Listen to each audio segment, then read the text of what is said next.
So hello everyone, welcome back to your channel. Well, आज आप जो सीखने वाले हैं दिस इज हाईली इंपॉर्टेंट जब आप स्टॉक मार्केट में इन्वेस्टमेंट शुरू करना चाहते हैं। सी, आप कहीं पर भी अपना पैसा डालने वाले हैं, अपना हार्ड अर्न मनी डालने वाले हैं, तो आप क्या बिना सोचे समझे पैसा डाल दोगे? क्या देखने की जरूरत होती है, क्या एनालाइज करने की जरूरत होती है, और उसके लिए आपको आज क्या सीखने की जरूरत है? हम बेसिकली उस टॉपिक के ऊपर बात करने वाले हैं, and that is fundamental analysis. See, basically जब आप इन्वेस्ट करना चाहते हैं, दो चीजें इंपॉर्टेंट है। एक है फंडामेंटल एनालिसिस और दूसरी होती है टेक्निकल एनालिसिस। हम अभी आने वाली कुछ वीडियोस के अंदर टेक्निकल एनालिसिस को भी इन डेप्थ सीखने वाले हैं, पर अभी हम बात कर रहे हैं कि आप किस तरीके से किसी भी स्टॉक की फंडामेंटल एनालिसिस करो। अब फंडामेंटल एनालिसिस का शॉर्ट में बताऊं क्या मतलब होता है, इसे कॉम्प्लिकेट नहीं करते। सबसे पहले मुझे देखना है कि भाई जो भी मैं चीज खरीद रहा हूं, क्या वो मुझे सस्ते में मिल रही है या महंगे में मिल रही है। इसका मतलब क्या होता है, वॉरेन बफे बोलते हैं कि आप वैल्यू इन्वेस्टिंग करो। लोग आपको कंफ्यूज करेंगे बड़े बड़े टर्म्स बोल के। देखो, फंडामेंटल एनालिसिस के अंदर लोग आपको गाइड करेंगे कि आप वैल्यू इन्वेस्टिंग करो। अब वैल्यू इन्वेस्टिंग के लिए आपको बहुत टाइम लगाने की जरूरत नहीं है। वैल्यू इन्वेस्टिंग के लिए बस आपको इतना समझने की जरूरत है कि मैं जो भी बाय कर रहा हूं, मैं जो भी स्टॉक बाय कर रहा हूं, वो उस स्टॉक की इंट्रिंसिक वैल्यू से ऊपर बाय कर रहा हूं या नीचे बाय कर रहा हूं। देखो, दो चीजें होती है, एक होती है वैल्यू और एक होती है प्राइस। प्राइस वो है जो आप देते हो और वैल्यू वो है जो आपको मिलती है। And it is not just in stock market. See, मैं ओवरऑल बिजनेस की बात करता हूं। आप कहीं पर भी किसी भी चीज के लिए पैसा देते हो, चाहे आज वो गाड़ी हो या अपना हेयर कट आप करवाते हो। आपने हेयर कट के लिए पैसा दिया और आपको उसके बदले में वैल्यू मिली। अब आपको ये देखना, वैल्यू उस हिसाब से मिली नहीं मिली। किसी ने आपसे 50 रुपए हेयर कट के चार्ज करे और उसने आपको मजा दे दिया। उसने हेयर कट के बाद आपकी फ्री में मसाज भी करी, बाल काटने से पहले शैम्पू भी किया, आपको लगा यार वैल्यू बहुत अच्छी दी है, और 50 रुपए तो कुछ भी नहीं है। और किसी ने आपसे 500 रुपए लिए हेयर कट के और उसने आपको सेटिस्फाई भी नहीं किया, आपको मजा भी नहीं आया और हेयर कट भी बेकार हुआ। अब आप बोलोगे वैल्यू नहीं मिली। तो अब ये तो हुआ एक रियल लाइफ एग्जाम्पल वैल्यू का। पर जब आप कुछ खरीदने जा रहे हैं, अभी हम स्टॉक की बात करें, एग्जांपल आप कहते हैं कि मैं गोल्ड खरीदने जा रहा हूं। अब आपको गोल्ड में क्या पता लगता है कि मैं गोल्ड खरीद रहा हूं, मेरे पास एक प्रीशियस मेटल आ रहा है, आज वो मान लीजिए 50,000 का भाव है उसका 10 ग्राम का, तो आप 50,000 रुपए देके आज गोल्ड लेकर आ रहे हो। अब आपको कैसे पता आपने खरीदा महंगा या सस्ता खरीदा है? सी, यू डू नॉट नो। आपने प्राइस दिया, आपको वैल्यू मिली, आपको गोल्ड मिल गया। एक चीज यहां पर ये है कि क्योंकि आपको ये पता है कि गोल्ड का तो यार यूनिवर्सल वैल्यू सेम है। आजकल में थोड़ा बहुत फ्लक्चुएट डेफिनेटली कर सकता है, बट अगर मैंने आज 50,000 का खरीदा है तो वो 50,000 का बिक भी सकता है। स्टॉक के केस में भी ये है। पर कभी कभी हम क्या करते हैं, अब ये गोल्ड की जगह मैं रियल एस्टेट पे आ जाता हूं। अब आपको समझ आएगा, आपने एक प्रॉपर्टी 1 करोड़ रुपए की खरीदी, अब वो 1 करोड़ की है या नहीं है ये कैसे पता लगेगा? गोल्ड तो सबके पास सेम है, किसी भी ज्वेलर के पास जाओगे एक ही रेट देगा कोई भी। बट यहां पे जैसे ही आप आ जाते हो रियल एस्टेट खरीदने, चीजें बदल कैसे जाती हैं। एक प्रॉपर्टी आप 1 करोड़ की ले रहे हो, अब आप कहेंगे यहाँ पे बहुत सारी चीजें मैटर करती हैं। आप कहोगे लोकेशन मैटर करती है, उसके बाद आप कहोगे मान लीजिए आप कोई फ्लैट ले रहे हैं तो उसके भैया कंस्ट्रक्शन किस तरीके की हुई है वो मैटर करती है, उसका एरिया मैटर करता है, बहुत सारी चीजें मैटर करती है। तो ये बहुत सारी चीजें जो मैटर करती हैं, वो बहुत सारी चीजों की एनालिसिस आप करते हो और उसके बाद आप खरीदते हो। तो आपको ये पता लगता है कि मैं 1 करोड़ रुपए दे रहा हूं तो उसके बदले में मुझे वैल्यू क्या मिल रही है। और फिर उसके बाद आप क्या करते हो, सब कुछ देखने के बाद फिर आप पीयर कंपैरिजन करते हो। पीयर कंपैरिजन क्या होता है, और ये हम स्टॉक मार्केट में भी करने वाले हैं। पीयर कंपैरिजन क्या है कि भैया 1 करोड़ का फ्लैट यहां पे मिल रहा है और 1 करोड़ का फ्लैट 1 किलोमीटर दूर मिल रहा है, बट यार ये वाला फ्लैट ज्यादा अच्छा है, इसका साइज भी बड़ा है, इसमें 1 BHK मेरे को ज्यादा भी मिल रहा है, वो 3 BHK है। मान लीजिए आपको लगता है यार 4 BHK मिल रहा है मुझे तो, और यहाँ पे यार इसकी जो फेसिंग है नॉर्थ ईस्ट फेसिंग है, इसकी लोकेशन भी बेटर है, मार्केट भी पास है, स्कूल भी पास है, आपका हॉस्पिटल भी पास है, ये थोड़ा सा दूर है, यहाँ पे मेट्रो स्टेशन भी पास है। सो अब आपने बहुत सारे फैक्टर ऐड कर दिए और उसके बाद आपको ये क्या दिखता है, मैंने एक पीयर कंपैरिजन किया कि ये बेटर है। अब आप क्या करते हो, थोड़ा सा और सर्च करते हो, आपको पता लगता है एक और फ्लैट है वो 95 लाख में मिल रहा है और वो बिल्कुल बगल वाली बिल्डिंग में है, बाकी सारी चीजें सेम है। अब आप क्या करोगे, अब आप कहोगे यार 95 वाला बेटर है। अब ये आप कैसे पहुंचे कंक्लूजन पे, क्योंकि आपने कोई ना कोई एनालिसिस करी है। स्टॉक मार्केट में भी एक राइट कंक्लूजन पे पहुंचना जरूरी है कि हम 1 रुपया भी दे रहे हैं ना, वो हमारा फालतू का नहीं आया हुआ, हमने मेहनत से कमाया है। तो हम राइट इन्वेस्टमेंट करें। और वैल्यू इन्वेस्टिंग का मतलब क्या होता है, मैंने आपको शॉर्ट में बता दिया, आप सब कमेंट्स में लिख के बताओगे। वैल्यू इन्वेस्टमेंट का मतलब होता है, वैल्यू इन्वेस्टिंग का मतलब होता है जब आप किसी भी स्टॉक को, किसी भी एसेट को उसकी इंट्रिंसिक वैल्यू, जो उसकी वैल्यू है, उससे कम भाव में खरीद लेते हो। अब आपको एक झटके में, एक क्लिक में पता लग जाएगा। आज मैं इस वीडियो में बताऊंगा आपको कि आप एक सेकंड में चेक कर लोगे कि प्राइस इंट्रिंसिक वैल्यू से ज्यादा में मिल रहा है, कम में मिल रहा है, और ये होती है वैल्यू इन्वेस्टिंग। अब ये फंडामेंटल एनालिसिस का पार्ट 1 है कि हम वैल्यू इन्वेस्टिंग करें। पार्ट 2 क्या है? पार्ट 2 आ जाता है यार, चीज तो ऊपर में मिल रही है, इंट्रिंसिक वैल्यू से ऊपर में मिल रही है, तब भी उसका प्राइस बढ़ता जा रहा है। अब आपको लगेगा यार इंट्रिंसिक वैल्यू से तो कम प्राइस आ ही नहीं रहा, ये किस चीज के ऊपर डिपेंड करता है? अब मार्केट के अंदर कुछ रेशियोज होते हैं। इंट्रिंसिक वैल्यू आप आज खुद से शायद निकालने जाएंगे, आपको थोड़ा सा टाइम लग सकता है, इसीलिए मैंने आपको बोला मैं आपको एक क्लिक में बता दूंगा कि आपको कैसे चेक करना है। ये तो आपको पता लग ही जाएगा अब कि प्राइस जो है वो इंट्रिंसिक वैल्यू से ज्यादा पे है, कम पे है। कम पे है तो मेरे लिए सबसे पहला चेकलिस्ट है कि डन, मैं इसे खरीदना चाहूंगा। अब आ जाते हैं रेशियो एनालिसिस। अब रेशियोज कैसे बनते हैं? रेशियो देखो, मैं ना कुछ भी कॉम्प्लेक्स नहीं करूंगा। पहली बात तो मेरा कोई बैकग्राउंड है नहीं फाइनेंस से, और मैथमेटिक्स मुझे स्कूल में बहुत कम समझ आती थी, इसीलिए मैंने इंजीनियरिंग को ऑप्ट नहीं किया। ऑल्दो पढ़ाई करी, बट मुझे समझ आया यार ये नंबर्स मेरे दिमाग से ऊपर की चीज है। क्यों? क्योंकि मुझे सिंपल चीजें समझ आती हैं। सिंपल, कोई मेरे से सिंपलिसिटी से बात करेगा ना, मुझे समझ आएगा। तो यहां पे सिंपल चीजें समझनी है। रेशियोज बोल के मैं आपको कंफ्यूज नहीं करना चाहता, मैं आपको बेसिक चीजें बताऊंगा। आपको 3 रेशियोज हाईली इंपॉर्टेंट है चेक करने। अब वो 3 रेशियोज क्या हैं? सबसे पहले पीई रेशियो। आपको पीई रेशियो को समझना है। ये पीई रेशियो लोगों को बहुत कॉम्प्लेक्स लगता है, मैं आपको इतना आसान बना दूंगा, इसको अभी समझा दूंगा क्या होता है। पी रेशियो का मतलब है प्राइस टू अर्निंग रेशियो, अभी इसके ऊपर हम बात करेंगे। दूसरा रेशियो होता है PB ratio, price to book value. और एक तीसरा रेशियो आपको जो देखना है वो है डेट टू इक्विटी। ये 3 रेशियो इंपॉर्टेंट है, इसके अलावा बहुत सारे और रेशियोज हैं, बट एक बेसिक एनालिसिस के लिए ये तो मुझे चेक करना ही है। और एक रेशियो अगर मैं इसमें ऐड और कर दूं आपकी एक्यूरेसी बढ़ाने के लिए, तो वो होगा मेरे लिए करंट रेशियो। अब मैं आपको अभी समझा दूंगा, पहले आपको सिंपल लैंग्वेज में बताता हूं ये क्या होते हैं, उसके बाद मैं आपको डिटेल में भी समझा दूंगा। तो पी रेशियो का मतलब है प्राइस टू अर्निंग, मतलब जो आज मैं प्राइस दे रहा हूं उसके हिसाब से कंपनी कमा क्या रही है। हो सकता है वो प्राइस जो आज मैं पे कर रहा हूं वो इंट्रिंसिक वैल्यू से ज्यादा है, मतलब वैल्यू कम है बट प्राइस ज्यादा है, बट कंपनी कुछ ऐसा कर रही है कि उसकी अर्निंग बढ़ती जा रही है, और या फिर आने वाले टाइम में उसकी अर्निंग बढ़ने वाली है, क्योंकि share market is all about future. I am telling you, लोग कभी भी करंट मार्केट सिचुएशन को देख के इन्वेस्ट नहीं करते। फॉर एग्जांपल, आपको लगता है कि गूगल दुनिया की सबसे बड़ी कंपनी बनने वाली है। अब अगर आपको ऐसा लगता है, मार्केट को ऐसा लगता है, तो मार्केट क्या करेगा? मार्केट ज्यादा पीई देगा। ज्यादा पीई क्या देगा? मतलब प्राइस उसका ज्यादा हो जाएगा, क्योंकि एक्सपेक्टेशंस है कि अर्निंग बहुत ज्यादा हो सकती है। अब देखो, पी का मतलब है प्राइस अपॉन अर्निंग। मैं यहां पे लिख देता हूं, फिर इसे हटा दूंगा क्योंकि बहुत कुछ और भी लिखना बाकी है। तो आज अर्निंग कम है और प्राइस ज्यादा है। एग्जांपल के लिए आपको अर्निंग के लिए अर्निंग पर शेयर निकालना पड़ेगा, बट मैं इसे शॉर्ट में बता रहा हूं। मान लीजिए एक शेयर पे कंपनी कमा 10 रही है और उसका प्राइस 100 है, तो पी आ जाएगा 10 का, ठीक है। बट अगर प्राइस हो गया 1000, अब मार्केट ज्यादा पी देता है, कई शेयर्स को देता है, आप टेस्ला को देख लो, अडानी को देख लो, तो ज्यादा पीई देता है मार्केट, क्योंकि लगता है फ्यूचर में अर्निंग बढ़ सकती है।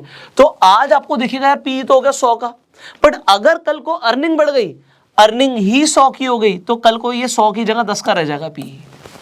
तो प्राइस आज मार्केट ज्यादा दे सकती है किसी भी स्टॉक को, so this is price to earning. But अब होता क्या है, अगर आपको दिख रहा है प्राइस आपको दिख रहा है 100 का है और अर्निंग पर शेयर है आपका 100 का, पी आ रहा है 10 का, तो इसका मतलब क्या हुआ? शॉर्ट में यार आप कहोगे बिल्कुल देसी लैंग्वेज में बताओ। देसी लैंग्वेज में मतलब यह है कि अगर आप किसी भी कंपनी को पैसा दे रहे हो, अगर आप किसी भी शेयर को खरीद रहे हो, मतलब आप कंपनी को पैसा दे रहे हो और उसका पी 10 का है, तो आप 1 रुपया कमाने के लिए 10 रुपए दे रहे हो। इसका मतलब ये होता है आज आप 1 रुपया कमाने के लिए 10 रुपए दे रहे हो सकता है आपको लगे यार कल को बहुत ज्यादा फायदा हो सकता है आपका, क्योंकि कंपनी की अर्निंग अगर बढ़ गई तो पी और कम हो जाएगा, हो सकता है कंपनी का पी 5 का रह जाए। बट अगर आज आपको दिखता है पीई है 100 का, तो आप देसी लैंग्वेज में मतलब क्या हुआ इसका मतलब ये हुआ कि यार आप 1 रुपया कमाने के लिए 100 रुपए दे रहे हो, इसका मतलब ये हुआ। तो पी जितना कम होगा उतना अच्छा है। ऐसे ही होता है PB ratio, price to book value. अब एक तो हुई कंपनी की अर्निंग बहुत अच्छी है। देखो हर बिजनेस का फोकस क्या होता है, अर्निंग, बट एक होती है बुक वैल्यू। कंपनी के पास है क्या, उसकी वैल्यू क्या, उसके पास है क्या। आज अगर कंपनी को बेचना भी पड़ जाए तो उस टाइम पे आपको क्या मिलने वाला है, तो मैं आपको बता रहा हूं, पीबी रेशियो भी जितना कम होता है उतना अच्छा होता है। इसका मतलब यह है कि अगर उसकी बुक वैल्यू, एग्जांपल के लिए बुक वैल्यू पर शेयर 100 आ रही है और प्राइस भी 100 का है, तो आपका पीबी रेशियो 1 का आ जाएगा। 1 का पीबी रेशियो, 2 का पीबी रेशियो अच्छा माना जाता है। जितना ज्यादा होगा, थोड़ा सा आप कह सकते हो कि जो मार्केट है वो ज्यादा पीबी रेशियो दे रहा, प्राइस ज्यादा हो चुका है बट बुक वैल्यू नहीं है इतनी। ऐसी कई कंपनीज हो सकती है, इंडस्ट्री टू इंडस्ट्री डिपेंड करता है। ऐसी कई कंपनीज हो सकती है जिनकी बुक वैल्यू बहुत ज्यादा ना हो। आईटी कंपनीज के साथ ऐसा होता है, बुक वैल्यू ज्यादा नहीं बट प्राइस ज्यादा है, तो उसके अंदर और भी फैक्टर्स आ जाते हैं। तीसरा होता है डेट टू इक्विटी। अब डेट का मतलब आप सबको पता होगा, लोन, उधार। अब देखो ऐसा है, लोग कहते हैं डेट टू इक्विटी, इसे समझो। डेट टू इक्विटी मतलब कि डेट ऊपर और इक्विटी नीचे। अब कंपनी दो तरीके से पैसा उठाती है, एक होती है तो वो लोन लेके उठा ले या वो शेयर्स बेच के उठा ले। अरे शेयर्स बेच के भी उसने पैसा उठाया हुआ है। Debt to equity is not always bad. क्यों? क्योंकि अगर मुझे मार्केट से पैसा चाहिए एक्सपेंशन के लिए, आज मेरे पास 2 फैक्ट्री थी, मुझे लगानी है 5 फैक्ट्री, और मुझे पता है 5 फैक्ट्री लगा के ना बहुत बढ़िया काम हो सकता है किसी नई चीज में। मान लो आप कहते हो ईवी के अंदर कोई कंपनी आज 2 फैक्ट्रीज है, उसके बैटरी बना रही है, कल को उसे 5 फैक्ट्री लगानी है। अब पैसा तो है नहीं, तो उसके पास 2 इलाज है, या तो शेयर्स बेच के पैसा आ जाए या फिर लोन लिया जाए। क्या लेना सही है? आप कहोगे ये तो डिपेंड करता है, बट ये डिपेंड ये करता है कि हमेशा डेट सस्ता मिलता है, लोन हमेशा चीप होता है, इक्विटी देना महंगा होता है। स्टार्टिंग में आजकल देख लो आप, स्टार्टअप कल्चर चल रहा है, हर किसी को इक्विटी के बदले में पैसा मिल जाए, फंडिंग मिल जाए, फंडिंग मिल जाए। बेसिकली स्टार्टिंग के अंदर लोन मिलेगा नहीं और इक्विटी के बदले में पैसा दे रहे हैं, तो क्या हुआ, आज आप देखिए जिन कंपनीज को बहुत ज्यादा भरोसा होता है ना अपने ऊपर, वो अपनी इक्विटीज जल्दी देती नहीं है। उन्हें पता है यार हम बढ़िया कर रहे हैं। एग्जाम्पल ज़ीरोधा, आप लोगों ने हो सकता है ज़ीरोधा पे अपना डीमैट अकाउंट खुलवाया हो, तो ज़ीरोधा ने इक्विटी दी नहीं। अगर जरूरत होगी एक्सपेंशन की तो लोन ले लेंगे। तो ये मैं आपको क्यों समझा रहा हूं, लोग कहते हैं डेट टू इक्विटी रेशियो कम होना चाहिए, मैं भी यही बोल रहा हूं कि कम होना चाहिए। कंपनी ने पहले इक्विटी देके पैसा लिया हुआ, फिर वो और अगर लोन लेती जा रही है तो वो थोड़ा सा गलत है। बट डेट लेना भी गलत नहीं है अगर डेट की रीपेइंग कैपेसिटी है। तो अगर डेट की रीपेइंग कैपेसिटी है कंपनी के पास, तो लोन लेना गलत नहीं, क्योंकि लोन सस्ता पड़ेगा। अगर आपने, एग्जांपल के लिए मैं ज़ीरोधा की बात कर रहा था, अगर आपने ज़ीरोधा पे अभी तक डीमैट अकाउंट नहीं खुलवाया तो लिंक डिस्क्रिप्शन कमेंट बॉक्स में है, आप आज ही जाके अपना डीमैट अकाउंट खुलवा सकते हैं। अगर आपको शेयर मार्केट में इन्वेस्ट करना है या फिर आपको ट्रेड करना है तो आपको एक डीमैट कम ट्रेडिंग अकाउंट चाहिए होता है। So Zerodha is a market leader, you can open your account. अब यहाँ पर हम डेट टू इक्विटी रेशियो की बात कर रहे थे, इसी पे आ जाते हैं। अब अगर किसी कंपनी का डेट टू इक्विटी रेशियो आपको दिखता है 2 का है या 10 का है या 20 का है, तो इससे क्या पता लगता है? सिंपल लैंग्वेज में बात करेंगे, इससे ये पता लगता है कि कंपनी ने 2 गुना लोन लिया हुआ है जितना उसने इक्विटी से पैसा उठाया हुआ है, तो लोन से डबल पैसा उठाया हुआ है। 10 है तो 10 गुना पैसा उठाया हुआ है।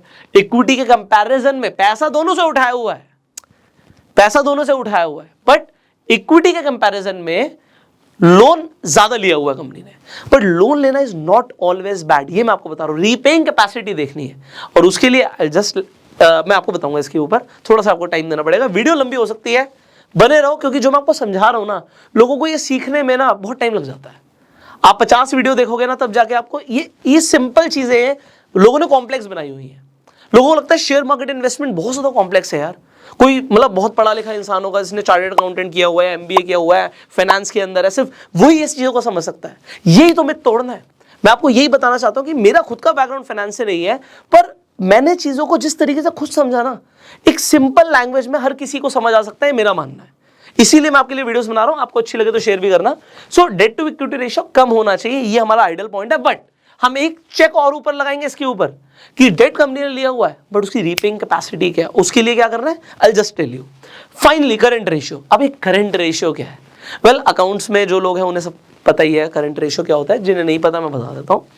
Current assets upon current liabilities. आज का करंट हम बात कर रहे हैं, टोटल बात नहीं कर रहे, मतलब आज क्या, अभी हम करंट सिचुएशन की बात कर रहे हैं। करंट एसेट मतलब जिससे तुरंत पैसा आ सकता है, या करंट लाइबिलिटीज मतलब जो पैसा तुरंत देना कंपनी को।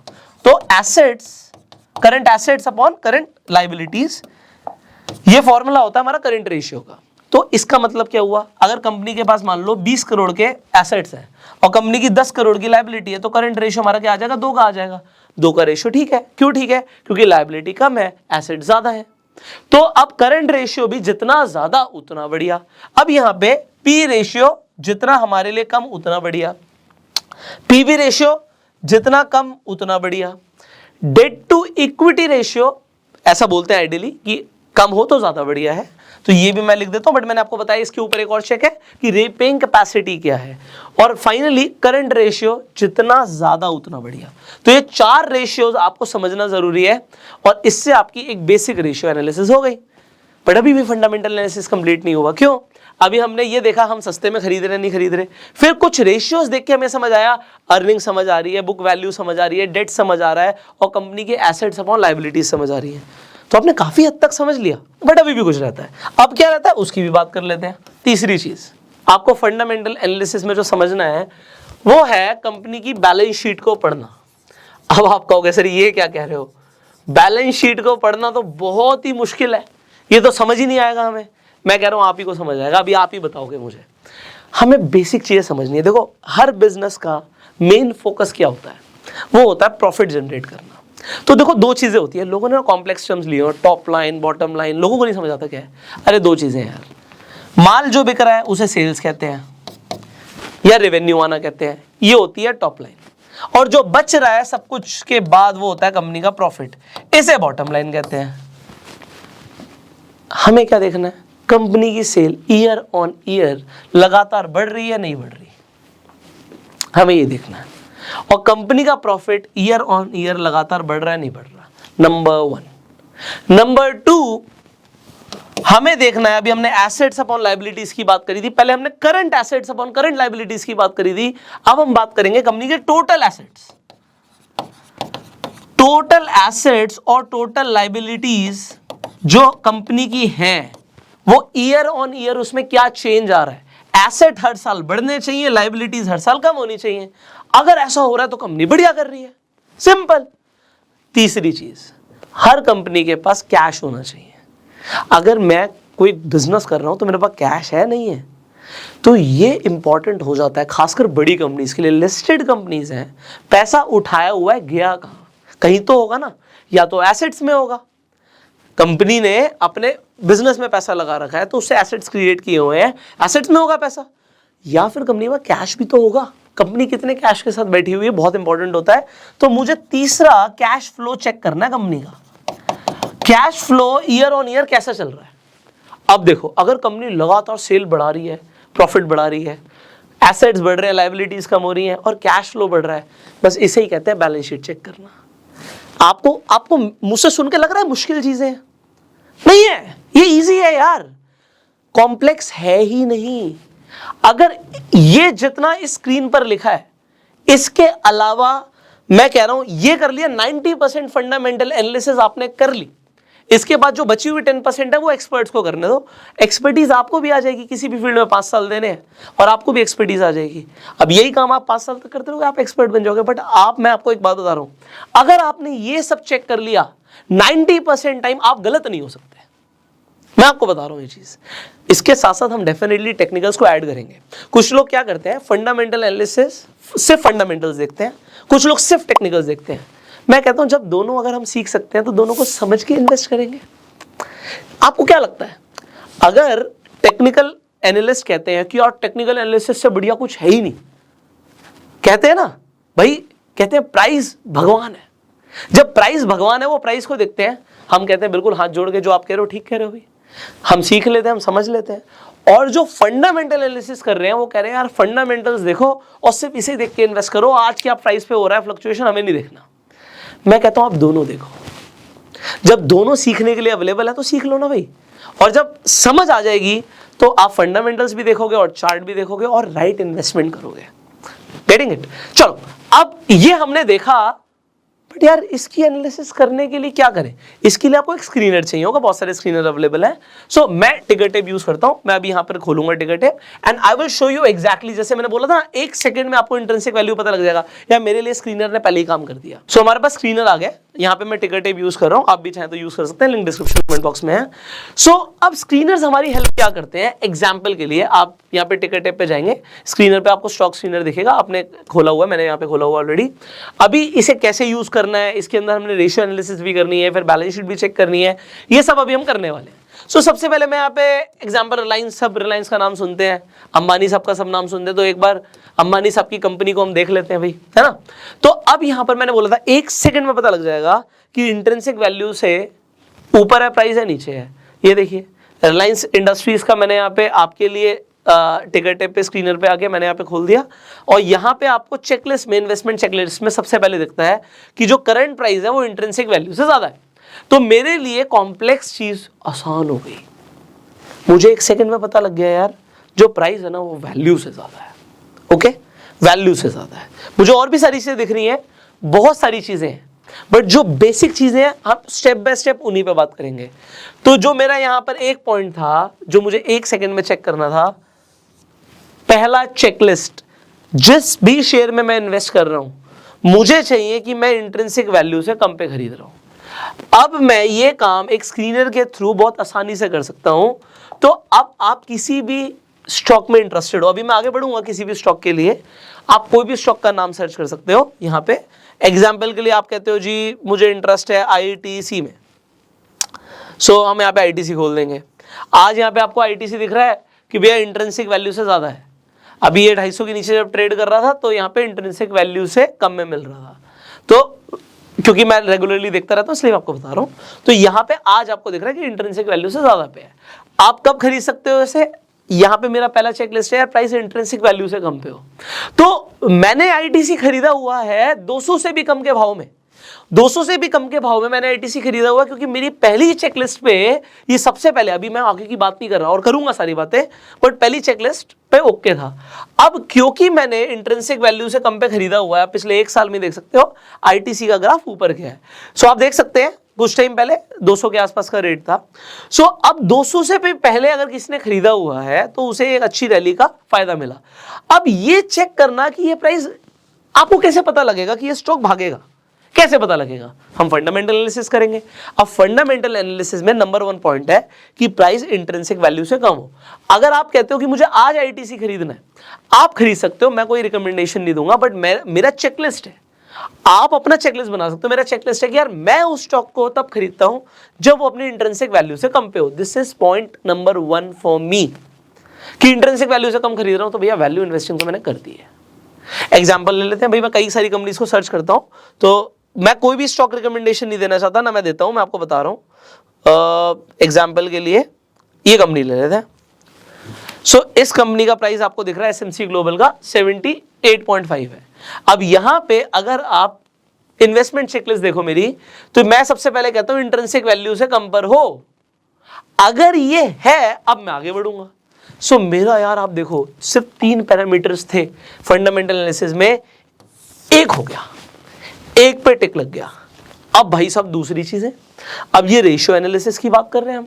अब ये रेशियो एनालिसिस क्या होती है, मैंने बोला सिर्फ 4 रेशियो देखने हैं, एक पी रेशियो देख लो, एक पीबी देख लो, एक डेट टू इक्विटी देख लो, एक करंट देख लो। आज वो देख ही लेते हैं क्योंकि देखना बहुत जरूरी है। अब आप खुद से कर रहे हो फंडामेंटल एनालिसिस, बस मेरे साथ कर रहे हो, और किसी भी कंपनी के लिए कर सकते हो। इनफैक्ट अगर आपने किसी कंपनी में पैसा लगाया हुआ है तो जरूर करना, क्योंकि जब लगाया था तब फंडामेंटल एनालिसिस करी नहीं थी। आज नुकसान हो सकता हो रहा हो, तो और ज्यादा ना हो सकता है ठीक टाइम हो बाहर निकलने का, ये भी इंपॉर्टेंट है। अब यहां पर दूसरी चीज देखते हैं, थोड़ा सा मैं यहां पर नीचे करूंगा, स्क्रॉल डाउन करूंगा, तो यहां पे कुछ दिख रहा है मुझे पी रेशियो दिख रहा है 4.74 का। ओके, ये ज्यादा है कम है, इंडस्ट्री वाइज डिपेंड करता है। अभी मैं पीयर कंपैरिजन भी करूंगा, बट यस ज्यादातर लोग आपको ये बोलेंगे कि अगर किसी भी कंपनी का पी 20 से नीचे होता है तो जनरली अच्छा होता है। आज मैं, आप समझिए, पैसा लगा रहा हूं, तो ये जो मैं पी रेशियो देख के पैसा लगा रहा हूं, मुझे दिख रहा है 20 से कम का है, तो मेरे लिए अभी एक राइट टिक है। पीवी रेशियो मैंने आपको बताया, ये भी जितना कम हो उतना बढ़िया होता है। प्राइस टू बुक वैल्यू, तो बुक वैल्यू ज्यादा है, प्राइस कम है। अच्छा, कई लोगों का सवाल आएगा कि सर हमें किसी कंपनी का पी रेशियो नेगेटिव में दिख रहा है, एग्जांपल दिखा रहा हूं आपको, फिर हम इसी स्टॉक की दोबारा एनालिसिस कर लेंगे। एग्जांपल जोमेटो पे आ जाओ, तो मैं जोमेटो पे आ गया, ओके, पी रेशियो के लिए इनसफिशिएंट डाटा है, बट आपको दिखता है पी रेशियो -42 है। अभी माइनस का मतलब क्या है?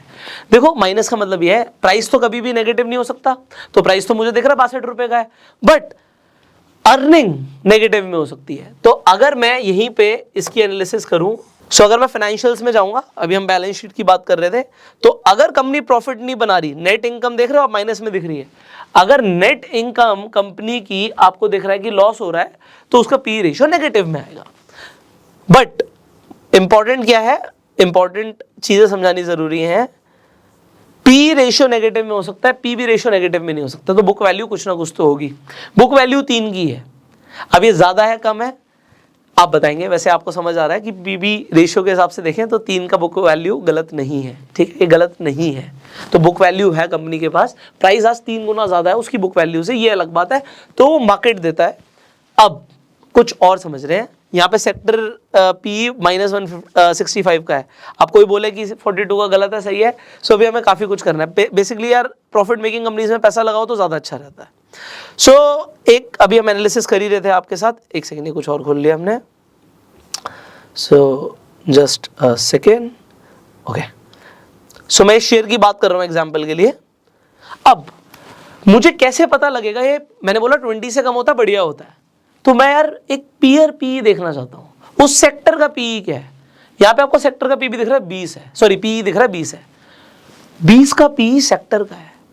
ये कंपनी अभी क्या बिजनेस में है, ये एक एडवांस फंडामेंटल एनालिसिस की बात होगी। जो मैंने बोला 10% चीजें रह गई हैं, वो 10% में क्या आता है ये भी मैं आपको बता देता हूं। एक इंपॉर्टेंट ये आता है, मैं बता देता हूं, वो आप लिख लो, नोट्स बना लो। सारा तो मुझे भी नहीं पता, मैं आपको क्लियर बोल सकता हूँ, मैं कोई एक्सपर्ट नहीं हूँ, बस जितनी चीजें मुझे समझ आती है मैं आपको वो बता सकता हूँ। आपको क्या देखना होता है, सबसे पहले उस कंपनी का बिजनेस क्या है, उस बिजनेस की एक्चुअल में मार्केट में नीड है भी नहीं है। फिर आपको उस बिजनेस का फ्यूचर पर्सपेक्टिव देखना होता है कि फ्यूचर में वो बिजनेस कैसा करेगा। एग्जांपल, आप कोल इंडिया लिमिटेड की बात करते हो, तो आज वो बिजनेस क्या कर रही है, पब्लिक सेक्टर की कंपनी है, आपको समझ आ रहा है, तो गवर्नमेंट की कंपनी कोल इंडिया की बात कर रहे हैं हम, आज उनका बिजनेस कोल के ऊपर डिपेंड करता है, बट आने वाले टाइम में लोग रिन्यूएबल एनर्जीज के ऊपर ज्यादा जा रहे हैं। तो एक अभी उसकी भी एनालिसिस मैं करने वाला हूं, तो मुझे फ्यूचर भी देखना है। अगर आप फ्यूचर ओरिएंटेड की बात करोगे, अडानी ग्रीन का शेयर भाग रहा है क्योंकि लोगों को दिख रहा है फ्यूचर है, टेस्ला का शेयर भाग रहा है क्योंकि लोगों को लगता है फ्यूचर है। तो बिजनेस क्या है, उसकी जरूरत कितनी है, भाई गाड़ी बनाती है टेस्ला, गाड़ी तो मारुति भी बनाती है, बट टेस्ला बहुत ज्यादा हाइप्ड क्यों है, क्योंकि फ्यूचर आपको देखना जरूरी होता है। ये कुछ चीजें आपको देखनी है। दूसरा, वो कंपनी जो भी कर रही है उसकी उस बिजनेस के अंदर मोनोपोली है या नहीं है। अगर कोई भी कंपनी बिजनेस कर रही है उसकी मोनोपोली है, एग्जाम्पल आईआरसीटीसी की बात करो, दूसरा कौन है भाई मार्केट में। अगर हम ट्रेन की बात कर रहे हैं, रेल की बात कर रहे हैं, तो इस बिजनेस के अंदर इंडिया के अंदर आईआरसीटीसी और कोई है ही नहीं, तो ये मोनोपोली बिजनेसेस हो जाते हैं। ठीक है, तो मोनोपोली बिजनेसेस को डेफिनेटली एडवांटेज मिलती है। तीसरी चीज क्या देखनी होती है, कॉम्पिटिटर्स। भाई ऐसा ना हो कि कंपनी का जो कॉम्पिटिटर हो ना वो इतना तगड़ा हो, इतना तगड़ा हो, देखो जिसकी मोनोपोली है वो तो सबसे तगड़ा है, बट अगर आप कोई ऐसे बिजनेस में उसमें कॉम्पिटिटर्स हैं और सामने वाली कंपनी इतनी तगड़ी है कि यार इसे टिकने नहीं देगी। एक एग्जांपल देता हूं, ये कैसे आप देखोगे, एक कंपनी का आपको यहाँ पे मार्केट कैप देखना होता है और दूसरा आपको क्या देखना होता है, सेल्स रेवेन्यू क्या आ रहा है। एक कंपनी का सेल्स और कैश फ्लो, ये दो चीजें बहुत इंपॉर्टेंट है।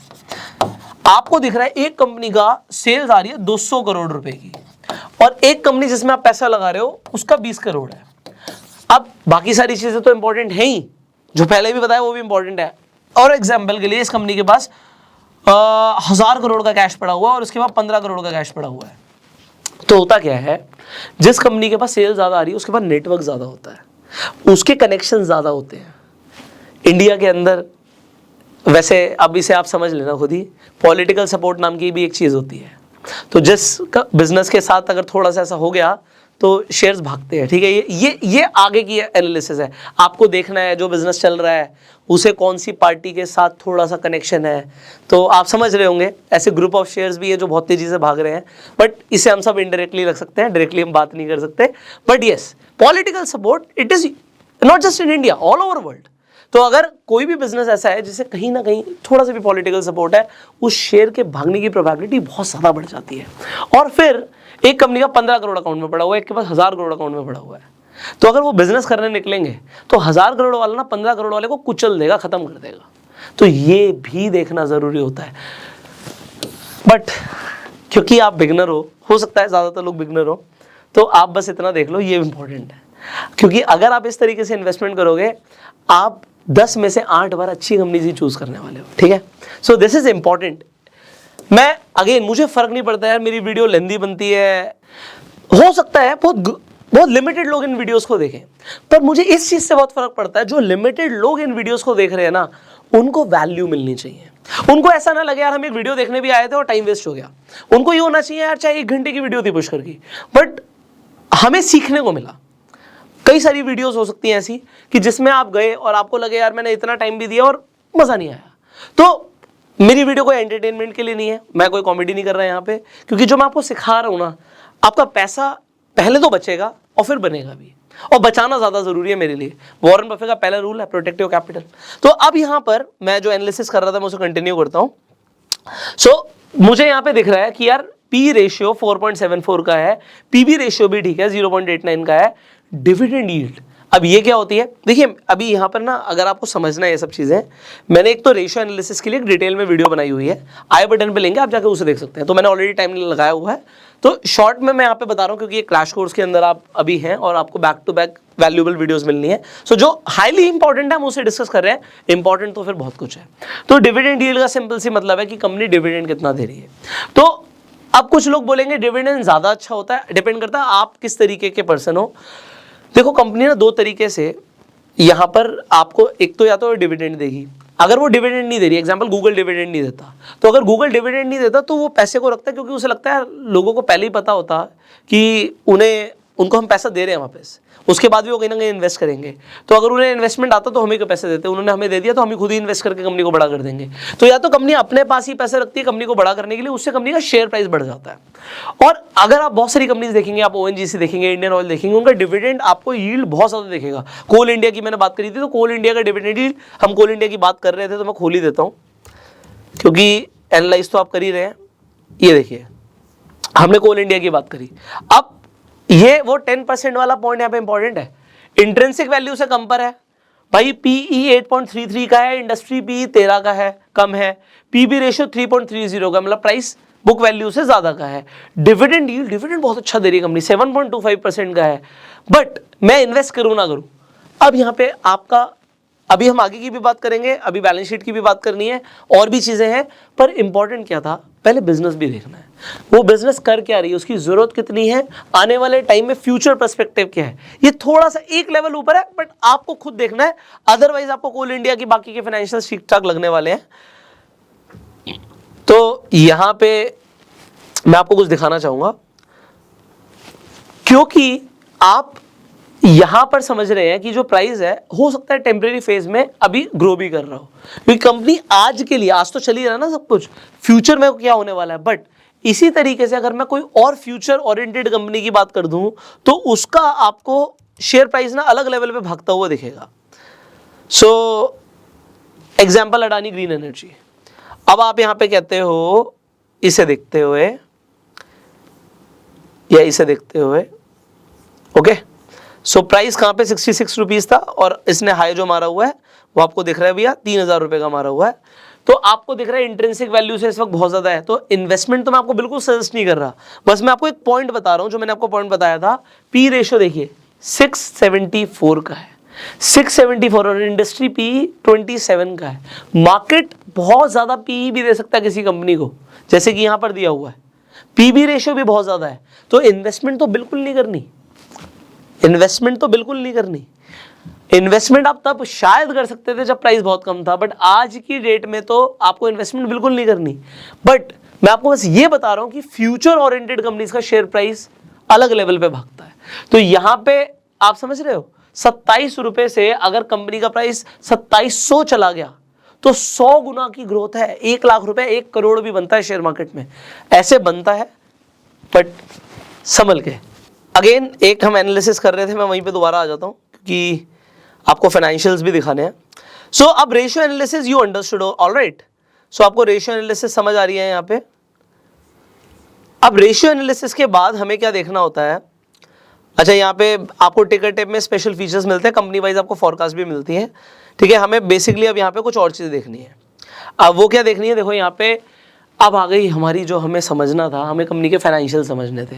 तो मैंने आपको बात करी थी, एक होती है टॉप लाइन, एक होती है बॉटम लाइन। टॉप लाइन का मतलब होता है सेल्स, रेवेन्यू क्या आ रहा है, कंपनी के पास आ क्या रहा है और बच क्या आ रहा है, ये इंपॉर्टेंट है और हाईली इंपॉर्टेंट है। अब कंपनी के पास ईयर ऑन ईयर हम देख रहे हैं 2019, 20, 21, 22 हमारे पास यहाँ पे डेटा है। तो जब मैं 2019, 20, 21, 22 की बात कर रहा हूँ, तो उससे 59 दिख रहा था, इसलिए मैंने थोड़ा सा साइड किया आपके लिए, ओके। अब आप यहाँ पर देखिए, इंपॉर्टेंट चीजें समझाने की कोशिश करूंगा। यहाँ पे टोटल रेवेन्यू हमें ये देखना होता है, नंबर 1 कि ईयर ऑन ईयर बढ़ रहा है नहीं बढ़ रहा। 2019 में ऑलमोस्ट 750 करोड़, 759, 784, फिर 908, 1100 और अभी तक आपको दिख रहा है 1140। ईयर ऑन ईयर रेवेन्यू बढ़ रहा है, good, thumbs up. Net income, net income important है, पॉजिटिव में होना इंपॉर्टेंट है, फ्लक्चुएट कर सकती है, उसके बहुत सारे और रीजंस हो सकते हैं, बट अभी कंपनी की इनकम ओवरऑल बढ़नी चाहिए, कम से कम 3 साल में तो मुझे ग्रोथ दिखनी चाहिए। तो अब 2019 में 74 करोड़, 23 करोड़, 104 करोड़, 174 करोड़, 152 करोड़। तो ये समझ आ रहा है कि कंपनी लगातार प्रॉफिट कमा रही है, ओके। कोई भी हल्की कंपनी, बेकार कंपनी, पेनी स्टॉक आपको 1 साल 2 साल में हो सकता है आपको दिखे कुछ है, उसके बाद वो एकदम से डूबता हुआ दिख रहा है। मुझे चाहिए कंसिस्टेंसी भाई, आप लगातार क्या कर रहे हो, ये इंपॉर्टेंट है। सो ये एक एग्जांपल है, अगेन कोई भी स्टॉक रिकमेंडेशन नहीं है, आपको खुद से एनालाइज करके ही इन्वेस्ट करना है। सो एक चीज जो मैंने आपको सबसे पहले बताई थी यहां पर, जो मुझे बैलेंस शीट को स्टडी करना है, सेल्स और प्रॉफिट कंपनी का सही है या नहीं है। ओके भाई, ओके रिपोर्ट है, P ratio okay, PB ratio okay. अभी डेट टू इक्विटी और करंट रेशियो भी चेक कर लेते हैं 1 मिनट। इनफैक्ट एक कंपनी की बात नहीं है, आपको लगता है निफ्टी 500 की मैं बात करता हूं, आप किसी भी कंपनी का सबसे पहले ये बेसिक जो रेशियोज है ना, ये आप स्टॉक स्क्रीनर पर जाकर देख सकते हो। यहाँ पे जब आप स्टॉक्स यूनिवर्स में जाओगे, आपको निफ्टी 50 दिख रहा है, निफ्टी मिड कैप 100 दिख रहा है, निफ्टी 100 दिखता है।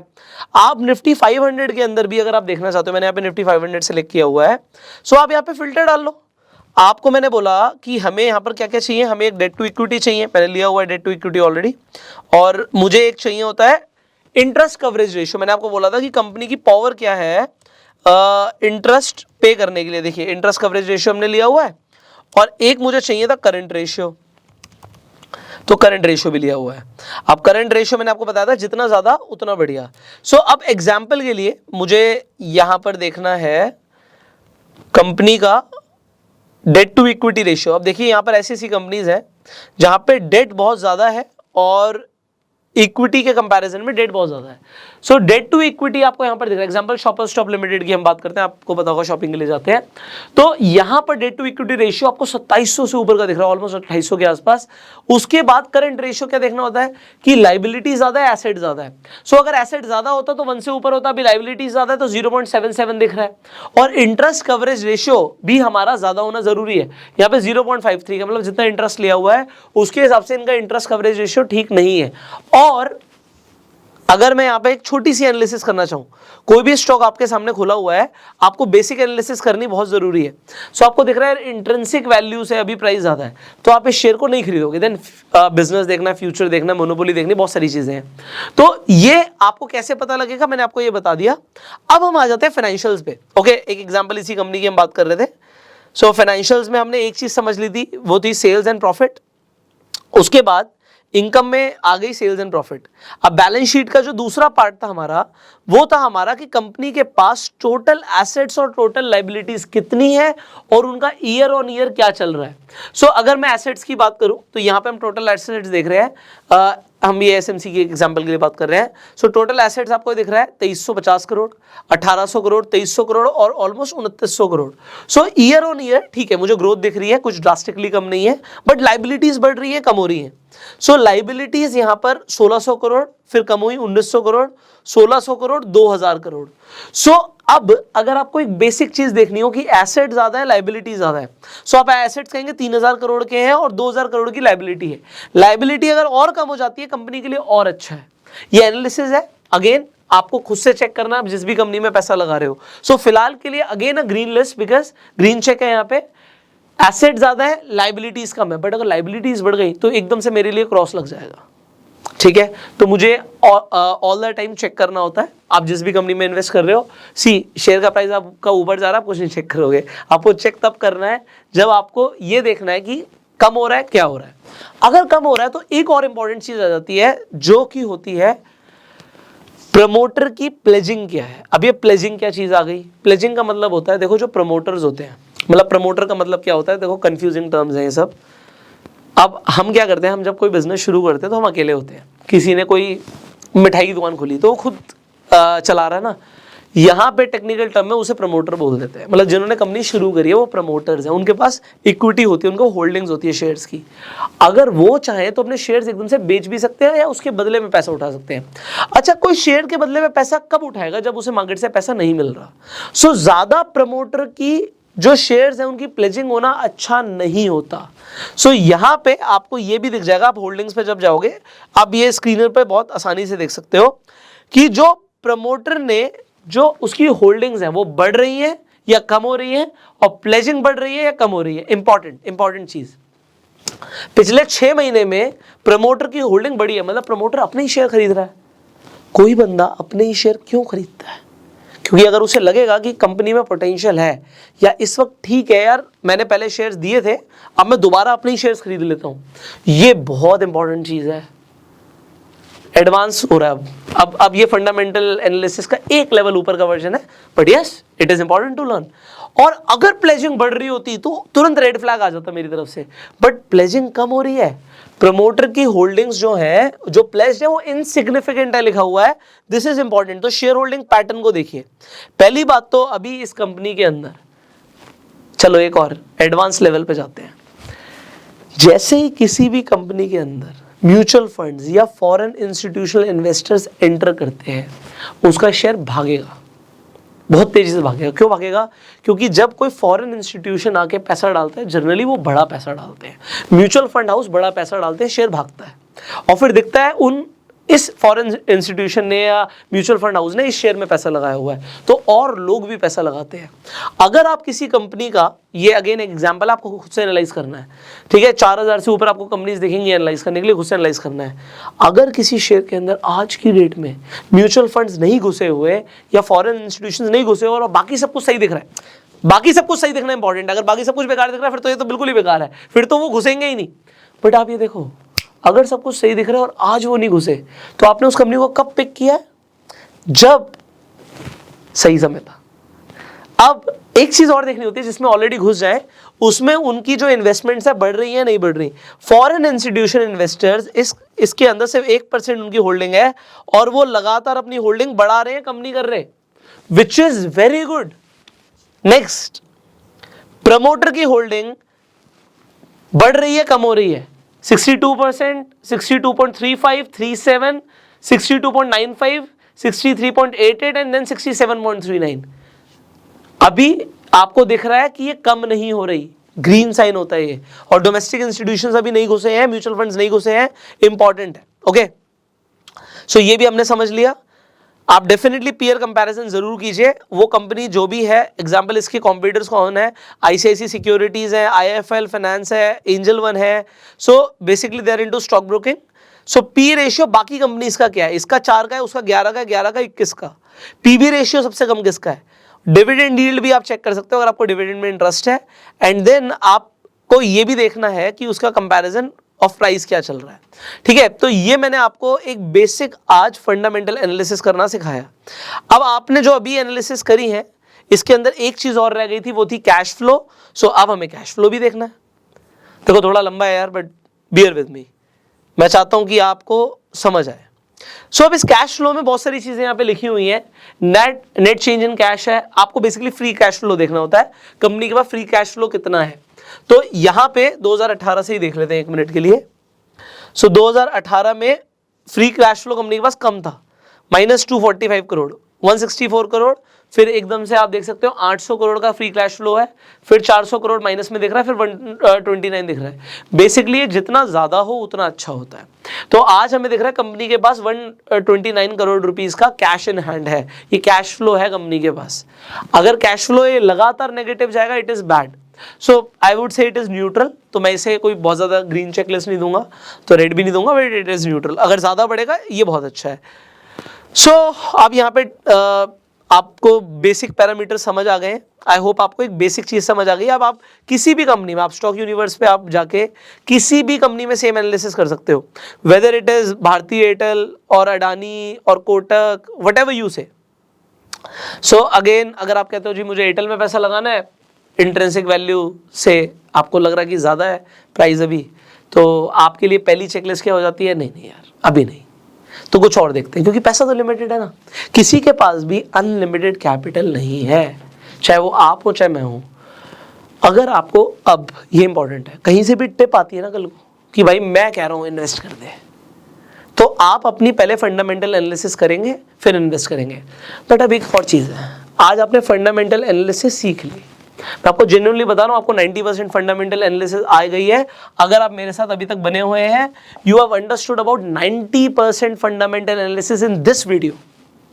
अगर नहीं आई तो मुझे कमेंट करके बताना, फिर कुछ रह गया होगा तो वो भी आपके लिए बनाएंगे। बट अब इंपॉर्टेंट क्या है, इंपॉर्टेंट ये है फंडामेंटल एनालिसिस के साथ हम कंबाइन करने वाले हैं टेक्निकल्स को।